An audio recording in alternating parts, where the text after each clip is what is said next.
Si esta es la primera vez que me escuchas o que escuchas de nuevo este podcast Charlas con Sector Nostalgia, bienvenidos. Mi nombre es Aarón Coré. ¿De qué ciudad, estado o país me escuchas? Gracias por escucharnos a través de tu plataforma de podcast preferida. Y gracias por visitar y leer nuestro sitio oficial. Saludos hasta el lugar en que te encuentres. Hoy es un episodio especial.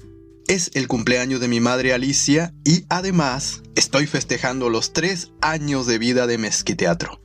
Y tengo el honor de tener un invitado en este episodio para charlar un poco sobre sus décadas de hacer teatro en Nuevo León. Es docente, director de teatro, actor y, entre otras cosas, ha sido promotor cultural.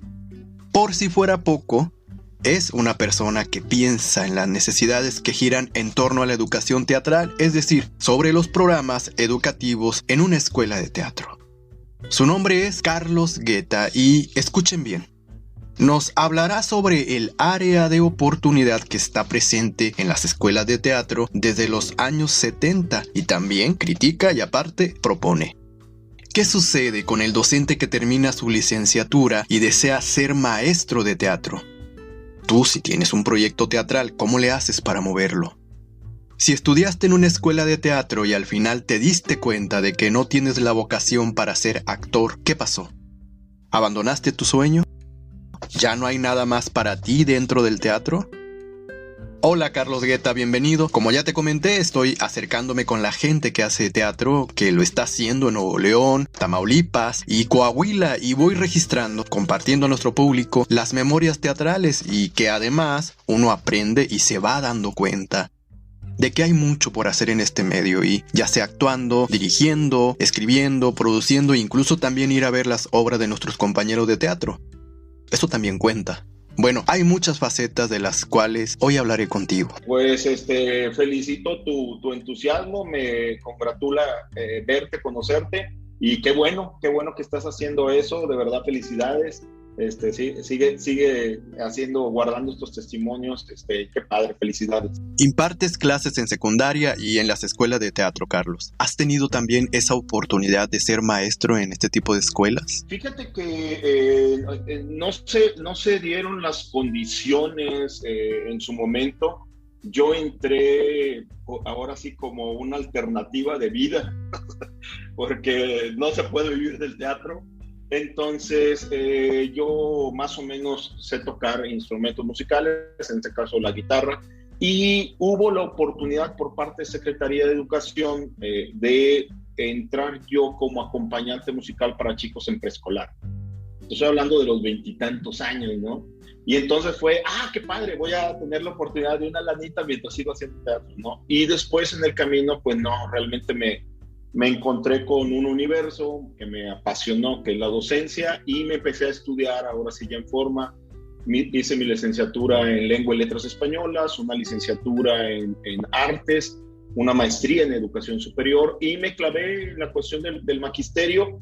Y cuando se dio la oportunidad, porque fui secretario académico del CEDART, Alfonso Reyes, mi intención era como pasar mis horas clase a esta institución. Sin embargo, luego identifiqué que eran sistemas totalmente distintos. Lo de Secretaría de Educación no empata con los caracteres que tienen los docentes que están en el INBA. Es otro rollo, totalmente distinto, que deberían ser lo mismo, que deberían ser docentes a fin de cuentas, ¿no? Pero no existe esa condicionante. Creo que incluso los tienen en una categoría por debajo de lo que gana un docente de escuela pública. Entonces, pues no me convenía. Qué bien que lo dices, porque estoy en una etapa donde me faltan 2 años para terminar mi carrera de educación y estoy viendo hacia dónde me voy a mover. Es precisamente eso que mencionas, ¿no? Quiero ver alternativas en las escuelas, pero siempre está presente la problemática de los programas que no empatan. Sí, o sea, no están en el mismo rubro, en el mismo carácter.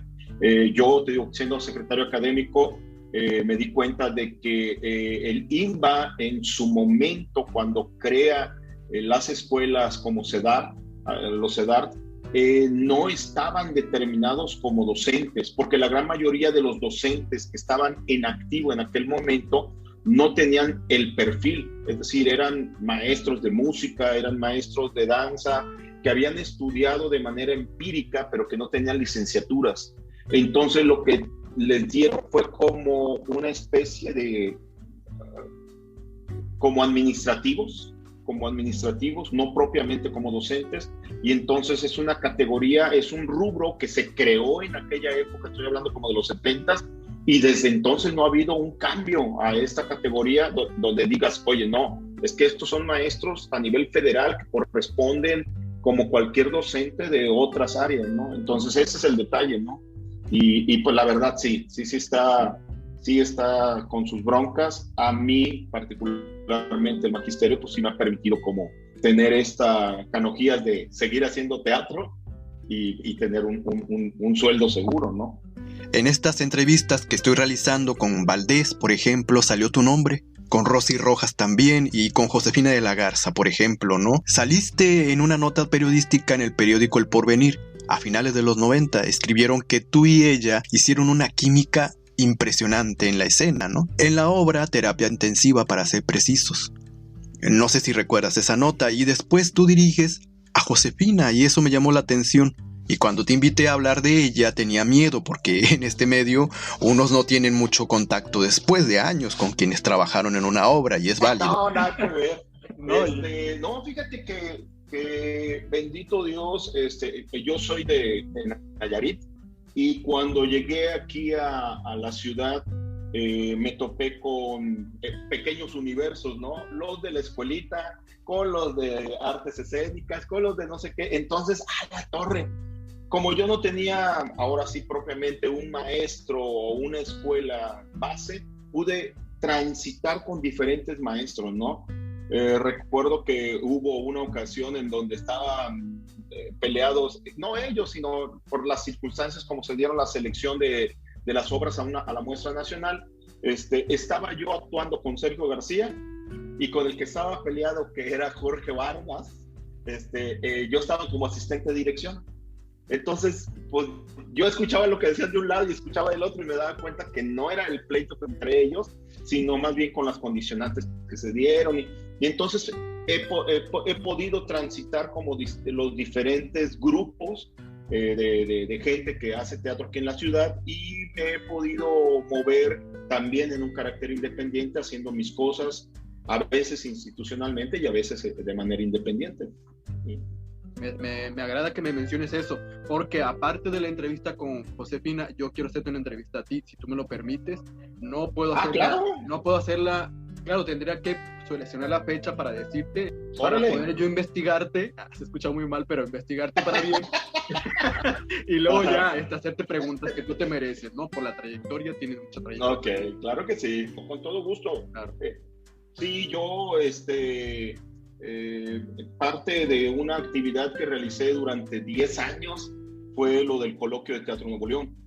Esta iniciativa la inicié con otro amigo allá en Nayarit, que yo soy, y luego me traje el modelo aquí al estado y durante 10 años lo hice. Y gran parte del por qué me interesaba es que pues desafortunadamente nuestra actividad es efímera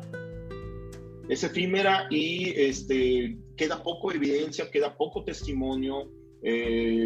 A veces no reconocemos los esfuerzos de la gente que trabajó antes que nosotros y que abrió brecha y que abrió camino y que de una u otra manera es importante irlas viendo, ¿no? Entonces, parte de lo que yo desarrollaba en el coloquio era eso, ¿no? Conozcamos las áreas de oportunidad de los otros, veamos los diferentes tipos de teatro, teatro comercial, teatro de propuesta, pero con el objetivo de aprender del otro. Entonces siempre tuve como ese rollo, ¿no? A ver, me llevé a Renan Moreno, me llevé a raza que estaba haciendo un teatro comercial a que platicaran con la raza de nosotros, a ver cómo se hace, cuánto cuesta, de qué manera lo estás haciendo, y esa era la intención, ¿no? O sea, conocernos. Claro, gracias de veras, porque esto es lo que me hace coincidir contigo, es lo que quiero y voy aprendiendo de lo que otros han hecho.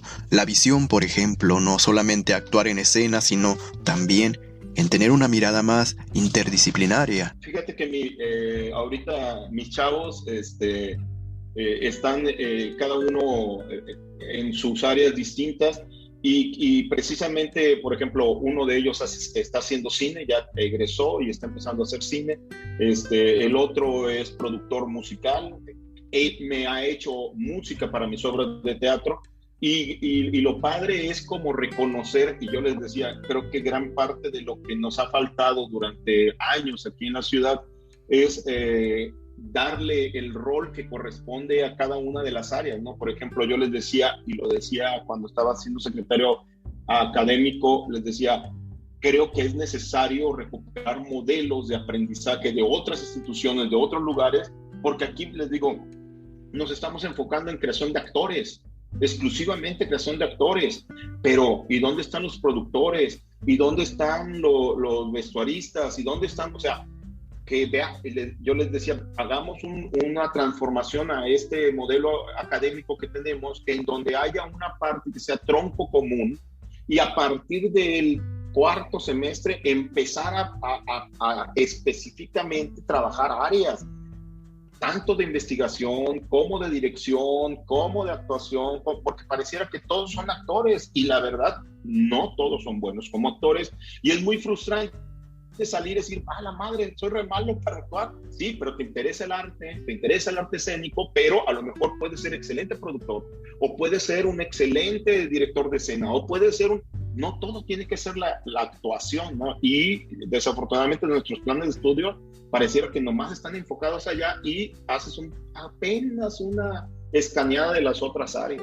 Qué interesante esto que analizas, porque por este motivo hay muchos que abandonan la escuela donde están estudiando teatro porque dicen esto solo es para el actor. Exacto, o sea, yo así lo veo y era uno de mis grandes cuestionamientos cuando estuve ahí, que decía, es que, ¿cómo le dices a este chavo que está viniendo, que le está echando ganas, pero para la escena nomás no tiene eso, no tiene esa posibilidad, pero puede ser otra área, pero no se le hemos presentado, ni le hemos dado esa alternativa de todo este panorama que hay, ¿no?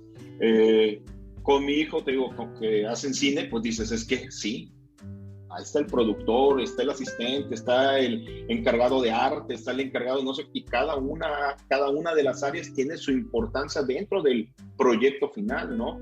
Y acá desafortunadamente pues no, pareciera que todo es para arriba, para la escena. Como quiera, yo sé que tu propuesta tiene que escucharse más.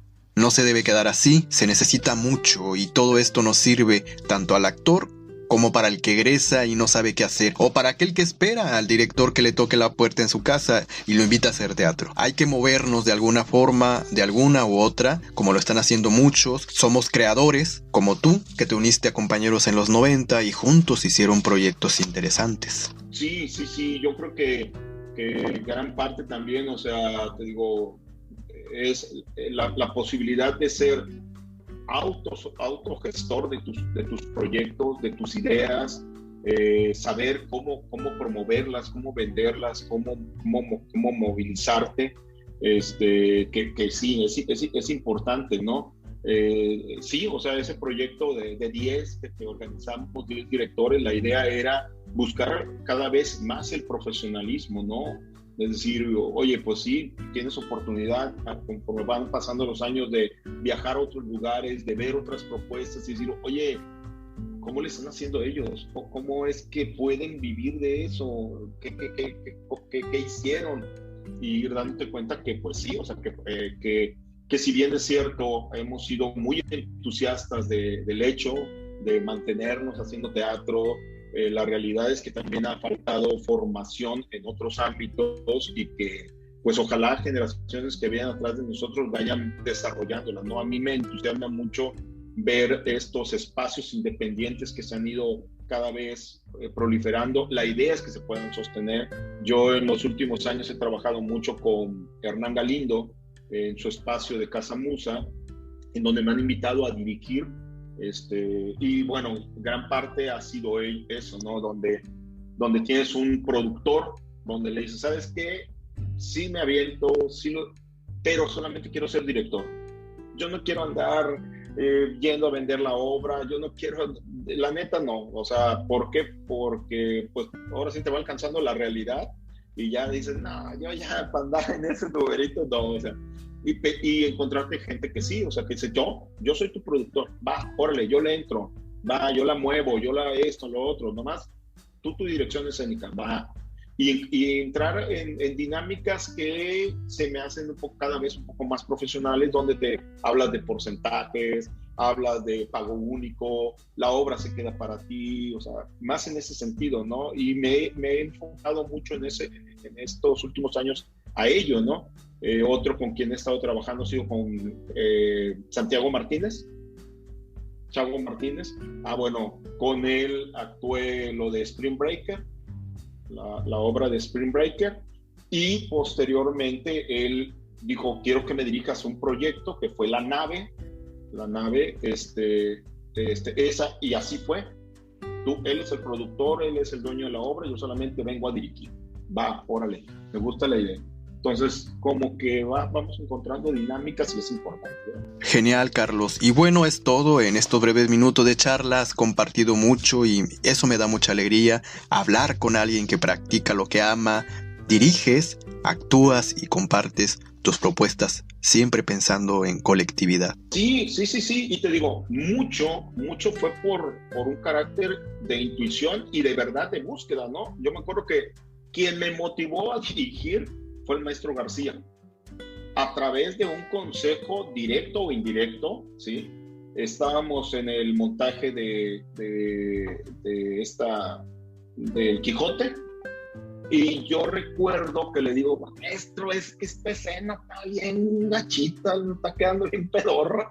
Y entonces le empecé yo a cuestionar y me dijo una cosa que me quedó grabada y me dijo, cuando tú dirijas tu obra, ahí es tu propuesta. Ahorita es mi propuesta. Y entonces fue un gran aprendizaje porque como actor, sí, me estaba pasando al otro lado y ahí yo tenía que respetar a mi director. Si mi director me estaba pidiendo eso, pues esa es la idea de él y hay que cumplirla, ¿no? Pero por el otro lado fue esta inquietud de, sí es cierto, yo tengo otra manera de ver la realidad escénica y quisiera verla de esta manera. Y entonces, pues empezaré a hacer lo mismo. Y de ahí empecé con, a ver, hagamos esto, hagamos aquello, ¿sí? Que te digo, me aventé un buen ratito más como actor, y aunque con lo que me di a conocer aquí en el estado fue a través de una obra, un texto que se llamó Ruta 13, que era una obra que se desarrollaba en un camión urbano en movimiento.